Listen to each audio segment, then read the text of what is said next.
So without like spoiling too much, don't say as much or as little as you want, but like how would you like describe the project, like the script, like what's going on? It kind of feels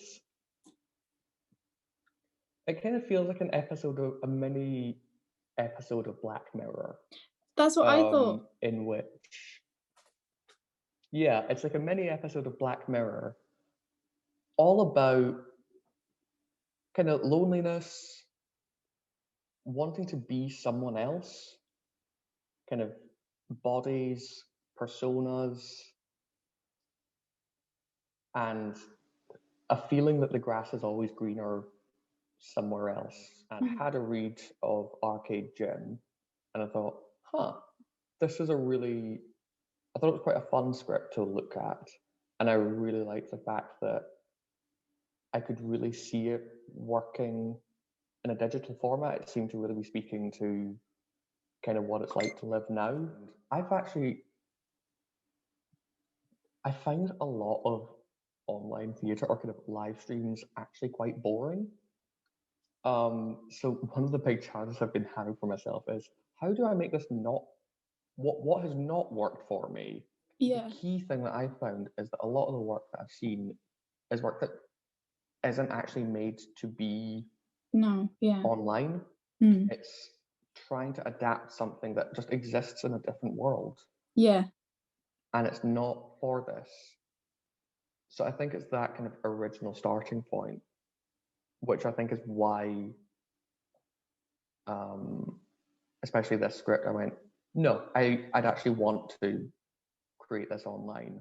Yeah, it definitely is like a play of this time, like of this sort of era, which is a weird thing to say. Did you get in contact with the writer quite quickly to talk about your ideas?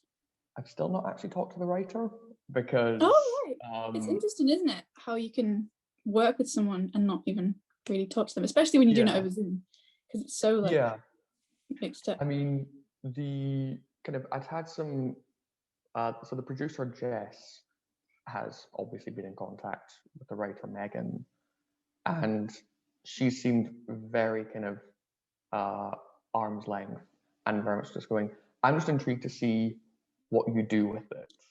So I didn't really have any questions that I needed to ask her. And I think she was also, the general vibe I got was that she was mostly just intrigued to see what we make of it. And there weren't any edits that I wanted to make to the script. Yeah. So it kind of felt slightly unnecessary. If anything, I'd be more intrigued to talk to her after the process. Yeah, like reflecting back on what. Oh, what were you surprised by? What did you get from it? Because who knows if it'll have another life after this, if it will exist in another format, if it'll be done in person. Yeah. Yeah. So it's kind of, this whole festival, this whole project is just an experiment, because let's face it, none of us really know what all the possibilities of this format are. How have you found it working over Zoom, especially with such a like physical script? Yeah, it's been really interesting what aspects don't change when it comes to working on the text. None of that actually changes, because we're still saying, okay, well, what's the motivation? What are you wanting in this scene? How do we make that clearer? How do we interrogate the text?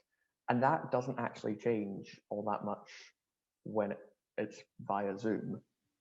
The really interesting thing is then, how do we frame it and how do we stage it in a way?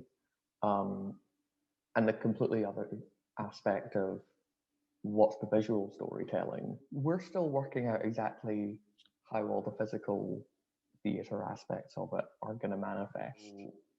We're now experimenting with pre-recording things, but saying, how do we get the illusion of liveness? Okay.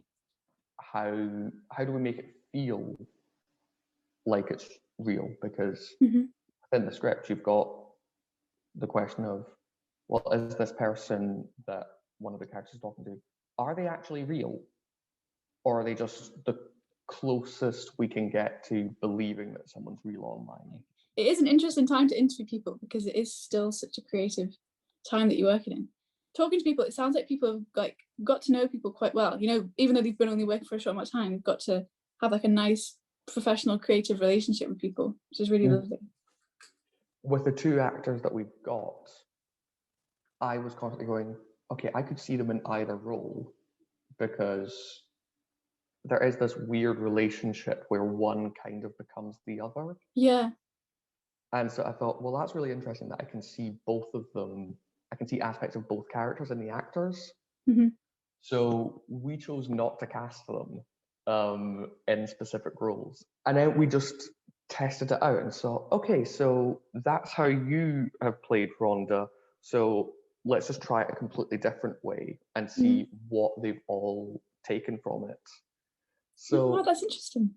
And so I think the fact that both of them had managed to explore both characters has kind of enriched the whole process, because one of the things I like to ask in rehearsal is, what are you doing for the other actor? Yeah, it's my first time working online. So I work in Scotland, but I also do a lot of work, weirdly enough, in Belgium. And then there are directors and artistic directors who run theatre in London. And ordinarily, I'd never managed to talk to them because I'm not based in London. But because it's all now online, and I can say, well, here are the companies that I've worked with, here's what I do. It's just that I'm based between Glasgow and Edinburgh. And then they say, oh, well, let's chat some more because it's all on Zoom, so it doesn't matter. Yeah. So there have been positives. Like, I know some of my friends who have like auditioned for stuff they would never have auditioned for, but because it's all on Zoom, they can like audition for like BBC stuff and like all these different ones. And I'm like, how have they been able to do that? But it's just because they've just opened it and like people can record in their room, can't they? So it is a weird time because it's like part of it's like it's really suffering. Then other parts is like people are kind of getting in now in a weird way, being able to get in. There have been some directors that I know who've done adaptations of their work for live streams, and all of them have been saying, yeah, we're all working it out. No one really knows what the rules are. But it's amazing the span that Tablespoon's got. Like I talked to someone from Peru, talked to someone from California. Like, is the writer from New York for this? Writer's in New York, but yeah, you've instantly got this network spread across, kind of spread across the world. And that's kind of amazing. Yeah, thank you so much for talking to me. This has been really interesting. Thanks very much for having me. It's been really nice talking to you.